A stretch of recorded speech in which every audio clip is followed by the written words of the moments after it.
네, 여러분 안녕하십니까? 저는 대외경제정책연구원 김웅종 원장입니다. 오늘 제가 말씀드릴 주제는 탄소 국경세 얘기입니다. 요새 굉장히 이거에 대해서 말들이 많이 있죠. 과연 이 탄소 국경세 우리가 어떻게 준비해야 되는가? 기업은 어떻게 준비하고 또 정부는 어떻게 준비해야 되는가? 그리고 일반 국민들, 우리들은 어떻게 준비해야 하는가에 대해서 말씀드리고자 합니다. 자, 먼저 배경부터 말씀을 드리겠습니다. 이 갑자기 왜 이렇게 탄소 국경세 이것이 얘기가 나왔는가? 거슬러 올라가면 물론 1990년대 리우 정상회담부터 해서 시작이 되었습니다만은 가깝게는 2015년도에 파리 기후변화 협정, 기후협정이 바로 체결됐었죠. 여기서 새로운 신기후 체제가 출범했습니다. 그 선진국과 개도국 모두 기후변화에 대해서 대응을 해야 되는 상황이고요. 이에 따라서 각 국가는 자신의 온실가스 국가 감축 목표를 스스로 내야 되는 그런 상황입니다. 이런 상황에서 EU 집행위원회는 2019년도 11월 달에 새로운 집행부가 들어서면서 유럽 그린딜을 발표했습니다. 이 그린딜에는 굉장히 많은 내용이 들어있는데요. 이 중에서 하나가 바로 앞으로는 그 온실가스 배출 등 이런 그 유럽의 어떤 EU의 기준에 부합하지 못하는 그런 국가의 제품이 유럽으로 들어올 때는 바로 그 CBAM, 카본 보드 어저스먼트 메커니즘을 적용하겠다라고 했습니다. 그 자세한 그 내용은 바로 2021년도 6월까지 자세한 내용을 밝히겠다고 얘기했고요. 지난 6월 달에 그것이 발표가 됐습니다. 그 2021년 바로 올해 지난 7월 14일 날 구체적인 CBAM의 내용이 발표가 된 것입니다. 자, 온실가스 배출을 보게 되면은 이 오른쪽에 보면은 그 그래프가 있는데요. 지난 1990년부터 지금까지를 봤을 때 가장 급속하게 경제 발전이 일어났던 중국 같은 경우에 굉장히 가파르게 온실가스가 배출되었고요. 그에 비해서 EU나 미국 같은 경우는 1990년 대비해서 별로 올라가지 않고 유럽 같은 경우 오히려 약간 좀 줄어드는 그런 상황입니다. 인도도 경제 발전이 빨랐죠. 인도도 상당히 많이 올라갔고요. 그 러시아라든가 그 일본 그리고 한국 같은 경우는 상당히 이제 모더리트라고 얘기하죠. 그렇게 상황에서도 어쨌든 간에 점진적으로 올라가는 현재 그러한 상황이 있습니다. 그래서 앞서 말씀드린 대로 92년도 UNFCCC에서의 기후변화 협약, 그리고 97년도 교토의정서, 그리고 2015년도 파리 기후협정 합의가 있어서 여기서 지구 평균기온 상승을 산업화 이전 대비 2도씨보다 더 낮은 수준으로 유지하자. 그러니까 플러스 2도씨로 지금 이미 올라가는데 낮은 그 2도씨를 넘지 말자. 그리고 가능하면 1.5도씨로 제한하자라고 해서 지금 각 국가별로 스스로 감축 방안인 NDC를 이미 제출했고요. 또 수정해서 또 낼 수도 있습니다. 그래서 우리나라도 올 가을에 수정해서 더 강화된 NDC를 지금 내려고 하고 있고요. 2023년도부터는 그러면 각 국가들이 자발적으로 낸 것이 지켜지고 있는지 한번 점검해보자라고 하는 점검에 들어가게 됩니다. 이렇게 계속 이제 여러 가지 이제 이렇게 제약이 있게 되고 탄소 배출에 대해서 여러 제약이 있게 되는데요. 여기에 대해서 탄소 가격제가 현재 도입이 돼서 탄소를 많이 배출하면 어떠한 형식이든 간에 비용을 더 내게 현재 이러한 방식으로 현재 되고 있는데요. 이 방식은 여러 가지가 있습니다. 탄소세도 있고 흔히 이제 배출권 거래제가 있는데 탄소세라고 하는 것은 그 배출한 탄소에 대해서 그냥 그대로 세금을 매기는 것입니다. 이거는 스웨덴, 프랑스, 멕시코 등 25개 국가가 현재 도입을 해야 하는 상태고요. 배출권 거래제, 이거는 우리나라를 비롯해서 유럽, 그리고 뉴질랜드, 스위스, 카자흐스탄 등에서 현재 배출권 거래제가 운영이 되고 있고요. 그 국가 단위 내에서, 국가 내부에서 미국 전체로 봤을 때는 이 배출권 거래제가 운영이 안 되고 있습니다만 캘리포니아 같은 경우는 운영이 되고 있고 또 EU에서 현재 시행이 되고 있습니다. 이 배출권 거래제는 초기에 모든 이제 전체 사업장에 대해서 배출권을 무상 할당을 먼저 해놓은 다음에 이거를 넘어서는 사업장 같은 경우는 넘어서는 부분을 배출권을 사야 되는 이런 상황이고요. 좀 이산화탄소를 많이 줄였으면은 그걸 팔 수가 있습니다. 그러니까 이런 식으로 해서 배출권을 서로 거래할 수 있도록 현재 그렇게 하고 있고요. 우리나라는 2015년에 6년 전에 도입해서 현재 운영을 하고 있는 그런 상황입니다. 예, 앞서 말씀드린 대로 2019년 12월에 발표한 유럽 그린딜에서 바로 탄소 국경 조정 제도 CBAM이 도입이 됐습니다. 그래서 이것을 주요 분야 여러 가지가 이제 유럽 그린딜은 굉장히 넓습니다. 에너지와 산업, 건축, 수송 부분에서 어떻게 하면 온실가스를 줄일 것인가. 유럽은 이런 방식으로 줄이겠다라고 하는 그런 발표를 했고 7월 14일 날 Fit for 55라고 하는 그런 제목의 그런 구체적 실행 방안이 발표가 됐습니다. 그래서 여기는 이제 Fit for 55 여기에는 뭐 가격 결정 메커니즘이라든가 목표를 더욱더 타이트하게 아주 그냥 그렇게 엄격하게 하는 것, 또 여러 가지 규정을 강화하는 이런 분야, 그리고 이 탄소 배출을 급격히 조정함에 따라서 나오는 불가피하게 나올 수밖에 없는 어떤 손해를 보는 부문이라든가 사람이라든가 지역에 대한 어떤 지원 메커니즘까지 그렇게 다 나와 있습니다. 이와 함께 민간에 대응해서 우리가 요즘 흔히 얘기하는 RE100이라고 하죠. RE100, 리뉴어블로 다 하겠다. 우리 회사는 전부 다 사용하는 전력의 100%를 재생에너지로 하겠다라고 해서 현재 RE100을 선언한 그런 대기업들이, 글로벌 대기업들이 많이 있습니다. 우리나라도 국내 SK의 그 6개 계열사와 LG 에너지 솔루션, 아모레퍼시픽, 한국 수자원공사, K워터라고 하죠. 여기가 다 현재 이렇게 선언한 그런 상황입니다. 이게 사실은 보면 모든 전력을 다 재생으로 에너지로 하겠다. 굉장히 야심찬 목표가 될 것입니다. 자, 그러면 이제 탄소 국경 조정 제도의 아주 구체적인 내용에 대해서 좀 말씀을 좀 드리겠습니다.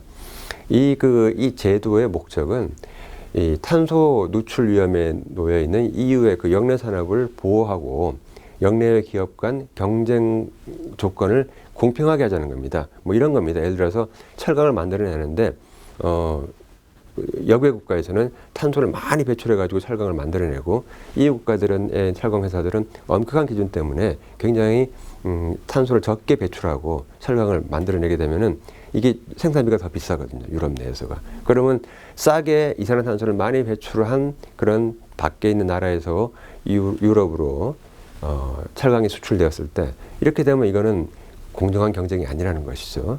그래서 이러한 경우에서는 바로 이렇게 넘어오는 철강제에 대해서는 너희들이 온실가스를 이산화탄소를 많이 배출했으니까 그만큼을 부과해 비용을 더 내. 이제 이렇게 되는 것이 바로 기본적인 메커니즘이다. 이렇게 볼 수가 있습니다.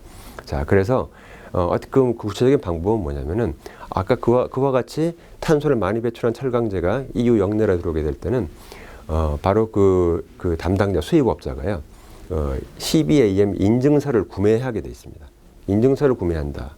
이게 수입 상품에 부과하는 방식이기 때문에 만약 100원에 원래 들어와야 되는 건데 여기서 뭐 20원을 더 부과한다든가 뭐 이런 식으로 되는 겁니다. 그러면 국내에서 EU 역내에서 120원에 생산된 철강제하고 이제 공평하게 되는 것이죠. 이러한 방식으로 하겠다는 것인데 이거 처음에는 이것을 도대체 그러면 모든 상품을 다 할 것이냐 굉장히 논란이 많았습니다. 근데 발표된 내용은 철강과 알루미늄과 비료, 시멘트, 전기 이 5개 상품만 한정하겠다라고 했습니다. 그래서 이 5개가 상품이 이 역내로 들어올 때 CBAM을 적용해서 인증서 구매의 의무를 부과하겠다. 이제 이런 겁니다. 그리고 이제 현재는 이렇게 하는데 좀 제도가 되어가는 거 봐서 이제 좀 더 이걸 확대해 나가려는 그렇게 방향성을 가지고 있죠.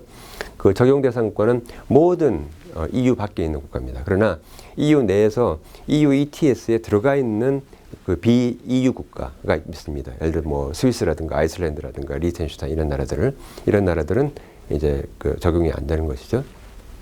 자, 그래서 CBAM 같은 경우 이제 회원국이 지정한 그 권한 당국에 의해 승인된 수입업자가 이 승인된 신고인만이 이 적용 대상 상품을 EU로 수입할 수가 있고요. 여기서 그러면 이제 철강이 만약에 들어왔다 그러면은 얼마나 온실가스를 배출했는지를 계산해야 되는 거 아닙니까? 이 계산한 결과를 밝혀야 됩니다.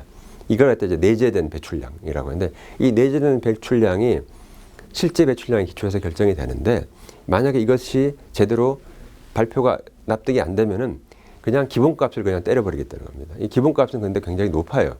왜? 기본값이라는 것은 뭐냐면 EU 내 성능 최하위 10% 시설의 배출 집약도의 평균치니까 EU 내에서 가장 이산화탄소를 많이 배출하는 그런 사업장에서 나온 이산화탄소를 그냥 그대로 적용하겠다는 얘기거든요. 이러면은 예를 들어 우리나라에서 포스코가 철강을 제품을 유럽에 수출하는데 그 포스코보다 훨씬 이산화탄소를 많이 배출하는 그 어떤 기업의 그 돈을 갖다가 그 비용을 우리가 부담해야 되는 거니까 바로 이 기본값을 적용하지 않기 위해서 우리가 내재된 배출량을 정확히 산출해야 되는 그런 상황입니다. 네, 그리고 이제 그 CBAM의 인증서 매입 제출 의무 관련해서 자세한 절차가 있는데요. 제가 오늘 이 자리에서는 자세한 건 말씀 안 드리겠습니다만은 하나하나를 따져봤을 때 굉장히 좀 이렇게 의심쩍은 부분이 사실 많이 있습니다. 그러니까 더 구체적으로 제도가 설계돼야 되는데 아직까지 좀 불명확한 부분이 많이 있어서 이런 부분에 대해서 우리가 문제 제기를 많이 하려고 합니다.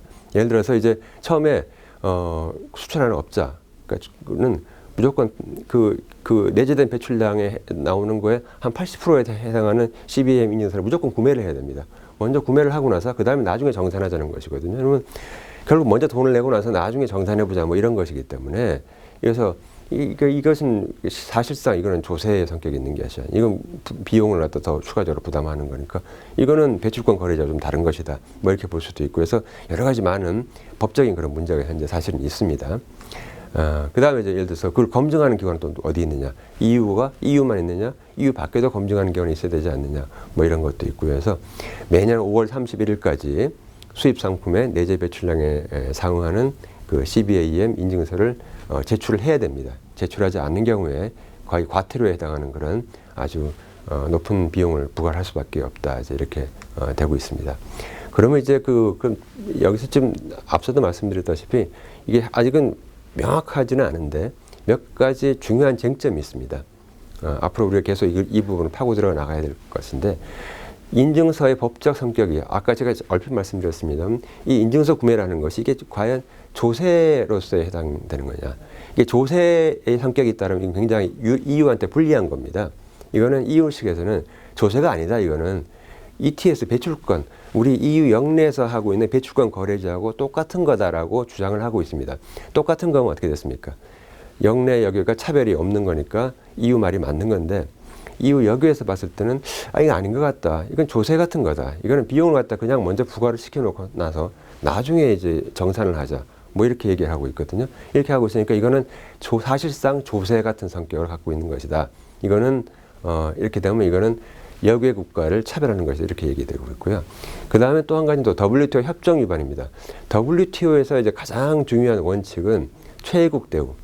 모든 그 회원국가를 공평하게 대우해야 된다는 것이고, 그다음에 내국민 대우. 내국민 대우는 EU 영내에 있는 기업들하고 똑같이 대우를 받아야 된다. 밖에 있는 기업들이. 이런 건데 이 두 가지의 WTO의 가장 기본적인 원칙을 위배할 수 있는 소지가 굉장히 크고요. 지금 EU 내에서는 이건 WTO 협정 위반이 아니다라고 얘기하고 있습니다. 그러나 EU 밖에서 통상법을 하는 학자들은 WTO 원칙을 위배할 가능성이 대단히 높다. 그래서 이 부분은 법적인 그런 문제가 있고, 가트 제20조에 보면 환경 예외라는 게 있습니다. 환경적인 고려에 따른 무조건 예외를 시켜주는 게 있는데 이 원칙을 좀 적용을 유예하는 게 있는데 여기도 적용되지 않을 거다라고 보는 게 밖에 있는 국제통상법 학자들의 주장이고 EU 내에서는 적용 예외에 들어갈 수 있다. 20조에 해당된다라고 얘기하고 있어서 이 부분이 약간 좀 논점이 있습니다. 그래서 추가적으로 EU 집행위가 CBAM의 시행을 위한 이행 법률과 위임 법률을 채택하는 작업이 필요한데 현재 아직까지 그것이 안 돼 있습니다. 그러니까 구체적인 것이 안 돼 있기 때문에 이런 부분에 대해서 우리가 좀 더 문제 제기를 할 필요가 있고 앞으로 이러한 법률이 만들어질 때 우리 의견을 더 많이 제출할 필요가 있다. 이런 것입니다. 그 다음에 우리 수출기업의 내재 배출량 데이터에 대해서는 검증, 아까 검증 얼핏 말씀드렸는데 EU와의 상호 인정 체결이 중요해집니다. EU 내에서 있는 기관이 검증을 하겠다만 검증하겠다는 건 좀 말이 안 되고요. EU 밖에 있는 기관도 검증을 할 수 있고 EU 밖에 있는 기관이 검증한 것을 인정해달라는 겁니다. 그래서 상호 인정이 굉장히 중요해진다. 상호 인정을 반드시 우리는 받아내야 된다. 이런 겁니다. 자, 이게 보시게 되면요. EU는 사실 좀 억울하다고 본인들이 주장하고 있어요. 왜냐하면은 EU는 2015년도 기준으로 해서 5억 톤이 넘는 그런 이산화탄소를 전 세계에서 수입하고 있다. 이렇게 얘기합니다. 이산화탄소 수입하고 있다는 얘기는 뭐냐면 밖에서 이산화탄소를 많이 배출하고 만들어진 제품을 수입을 하게 되면은 거기에 따라 이산화탄소가 같이 들어오는 거, 이산화탄소를 수입해야 한다 이렇게 되는 겁니다. 그래서 여기 왼쪽 표에 보시게 되면 전 세계 교역에서 이산화탄소를 수출하는 국가들이 있습니다. 수출한다는 얘기는 뭐냐면은 이산화탄소를 많이 배출하는 나라라는 얘기입니다. 많이 배출해서 상품을 만들어서 그걸 수출하는 나라입니다. 이런 나라는 그 수출품에 같이 이산화탄소 배출량이 들어가 있는 것이죠. 그러면 중국, 러시아, 인도, 남아공, 뭐 아세안, 대만, 싱가포르, 우리나라도 2005년에는 수입국이었는데 지금 현재는 수출국입니다. 그래서 CO2를 수출하는 나라고요.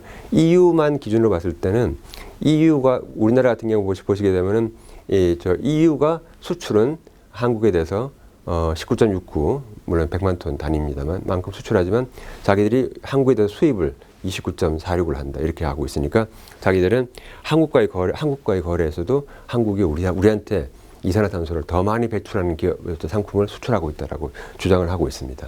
자, 근데 이것에 대해서 그 CBAM에 대해서 EU 내에서 여러 가지 말들이 많아요. 예를 들어서 중부 유럽 국가, 신규 회원 국가들은 이걸 자기들이 산업을 감당하기가 좀 어려우니까 난색을 표명하고 있고, 그리고 ETS의 그 무상 할당이 점진적으로 폐지될 걸로 되어 있는데 이것에 대해 우려하고 있고요.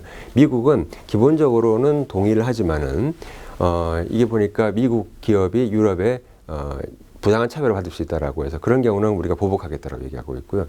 중국은 아주 반대하고 있어요. 중국과 러시아는 아주 반대하고 있습니다. 이게 이제 EU의 CBAM은 기후변화 협정의 원칙에 어긋난다. 또는 WTO 협정에 위배된다. 뭐 이렇게 얘기하고 있고요. 그래서 IMF 같은 경우는 개도국 입장을 반영해가지고 탄소 국경세에 대한 대안으로 탄소 가격 하한제 도입을 이제 주장해서 그 국가별 개발 단계에 따라서 상이한 가격을 매기자 뭐 이렇게 얘기하고 있습니다. 자, 그러면 이제 우리 기업은 어떻게 되냐? 우리 기업은 이 CBAM에 대해서 어떻게 될 것이냐? 기업의 CBAM 대응 역량을 강화할 필요가 있다. 결국은 뭐냐면 장기적으로는 탄소 배출을 감축할 수 있는 생산 공정을 확충해야 되고요. 저탄소 부가가치 제품으로 수출 품목을 전환할 필요가 있다. 이런 것이고요. 산업단체에서도 CBAM 적용 확대에 대비해서 범산업 차원의 대응이 필요한데 지금 아까 5개 품목에 대해서만 현재 CBAM 적용된다고 했지만 앞으로 석유정제 제품이라든가 펄프 그리고 판지, 무기화합물, 가죽 뭐 이 등이 포함될 가능성이 높기 때문에 여기에 대비를 해야 됩니다. 현재 산업 차원에서 협회 차원에서 대응할 것이고요. 정부는 그럼 기업은 정부한테 뭘 요구해야 되느냐? 그럼 기업의 적응 지원과 대응 체계를 구축할 수 있도록 정부는 지원을 해야 된다는 것이고 이와 함께 그 EU하고의 그 협상에 있어서 아까 앞서 말씀드린 대로 그 상호 인정 이거 받아내야 된다. 그 동등성 EU ETS와의 동등성 인정과 양자 협의를 해가지고 결국은 우리한테 불리하지 않은 방향으로 이것이 구체적으로 설계될 수 있도록 이렇게 노력을 해야 되는 현재 그런 상황입니다. 그리고 이 공공부문, 그리고 민간에서는 어떻게 되느냐. 기본적으로 전 세계적으로 이 탈탄소 문제와 관련해서 되고 있는 국제 동향을 잘 팔로우를 하고요. 팔로우해서 그때 맞춰서 이렇게 맞춰 나가야 되고 우리나라도 지금 한국판 뉴딜 하고 있지 않습니까? 바로 거기서 나오고 있는 어떤 그린 뉴딜 관련된 것을 적극적으로 그렇게 시행을 해야 되고 기업 차원에서 아리백 특히 대기업 차원에서는 아리백에 대한 경각심을 갖고 어떻게 하면 신재생에너지, 재생에너지를 이용한 전력을 많이 사용할까 이렇게 하는 것에 대하고요. 특히 한전 같은 경우에 전기를 생산하고 있는 기업인데 물론 지금 CBAM에 전력이 들어가지 않았습니다만은 전기를 모든 국내 기업에 다 공급을 하고 있기 때문에 결국은 모든 기업들이 재생에너지를 하는 청정 전기를 사용할 수 있도록 그렇게 빨리 전환시켜 나갈 그런 필요가 있습니다. 예, 이상 오늘 발표를 마치도록 하겠습니다. 예, 감사합니다.